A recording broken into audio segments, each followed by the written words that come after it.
Assalamualaikum semuanya. Apa kabar hari ini? Selamat beraktivitas semua ya teman-teman. Dan jangan lupa patuhi protokol kesehatan. Dalam video pembelajaran kali ini, kita akan membahas mengenai bunyi. Apa itu bunyi? Bunyi adalah gelombang mekanis longitudinal yang bisa didengar manusia melalui sensor bunyi berupa gendang telinga. Bunyi dapat didengar manusia karena bergetar melalui udara. Getaran merambat sebagai gelombang longitudinal ditangkap oleh daun telinga, kemudian menggetarkan gendang telinga. Sumber bunyi adalah semua benda yang menghasilkan bunyi karena benda tersebut bergetar.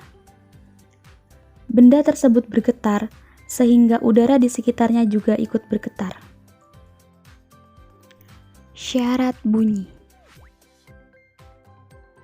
Berikut ini adalah syarat terjadi dan terdengarnya bunyi.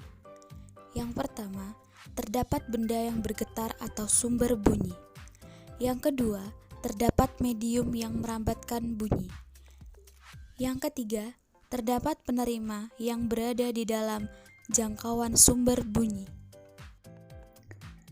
Kecepatan bunyi.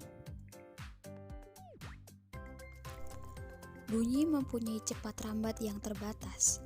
Bunyi tersebut memerlukan waktu untuk dapat berpindah dari satu tempat ke tempat yang lain. Cepat rambat bunyi sebenarnya tidak terlalu besar. Cepat rambat bunyi jauh lebih kecil dibandingkan dengan cepat rambatnya suatu cahaya. Rumus bunyi. Menghitung cepat rambat atau laju gelombang. Cepat rambat gelombang sama dengan panjang gelombang per periode, atau cepat rambat gelombang sama dengan panjang gelombang dikali frekuensi. Rumus menghitung frekuensi dan periode. Periode sama dengan 1 per frekuensi, atau periode sama dengan waktu per jumlah putaran.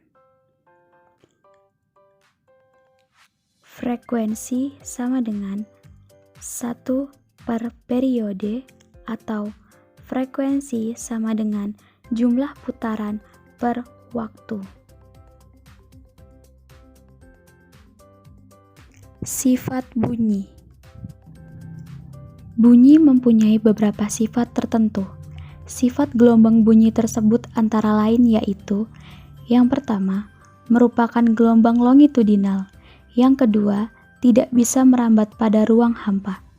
Yang ketiga, kecepatan dari rambatnya itu dipengaruhi oleh kerapatan dari medium perambatannya atau padat, cair, dan gas. Kecepatan paling tinggi yaitu pada medium yang memiliki kerapatannya tinggi juga. Yang keempat, dapat mengalami resonansi serta pemantulan.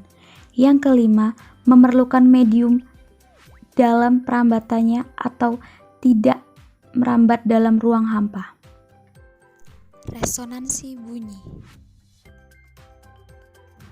Resonansi adalah suatu peristiwa atau kejadian di mana ikut bergetarnya suatu benda dikarenakan getaran benda lain sebab frekuensinya sama. Bunyi tersebut dapat mengalami pemantulan. Pada proses pemantulan bunyi dimanfaatkan sebagai berikut. Yang pertama, penentuan cepat rambat bunyi. Yang kedua, pendeteksian cacat dan retak pada pipa logam. Yang ketiga, survei geofisika. Yang keempat, pengukuran ketebalan plat logam. Yang kelima, pengukuran kedalaman tempat. Jenis bunyi. Bunyi dikelompokkan pada beberapa macam jenis, antara lain sebagai berikut. Yang pertama, bunyi infrasonik. Bunyi infrasonik adalah suatu bunyi yang frekuensinya kurang dari 20 Hz yang dapat didengar oleh anjing, jangkrik, angsa, dan juga kuda. Yang kedua, bunyi audiosonik. Bunyi audiosonik adalah bunyi yang frekuensinya berada pada antara 20 Hz sampai dengan 20.000 Hz dan dapat didengar oleh manusia. Yang ketiga, ada bunyi ultrasonik. Bunyi ultrasonik adalah suatu bunyi yang frekuensinya itu lebih dari 20.000 Hz dan bisa didengar oleh kelelawar serta juga lumba-lumba. Yang keempat, ada nada. Nada adalah bunyi yang frekuensinya beraturan. Yang kelima, ada desah. Desah adalah bunyi yang frekuensinya tidak teratur. Yang keenam, ada gaung atau kerdam. Gaung atau kerdam adalah bunyi pantul yang ialah sebagian datang bersamaan dengan bunyi yang asli, sehingga hal tersebut mengganggu bunyi asli. Yang ketujuh, ada gema. Gema adalah bunyi pantul yang datang setelah bunyi asli dikeluarkan, sehingga akan dapat memperkuat bunyi asli. Sekian video kali ini. Sampai berjumpa lagi. Wassalamualaikum warahmatullahi wabarakatuh.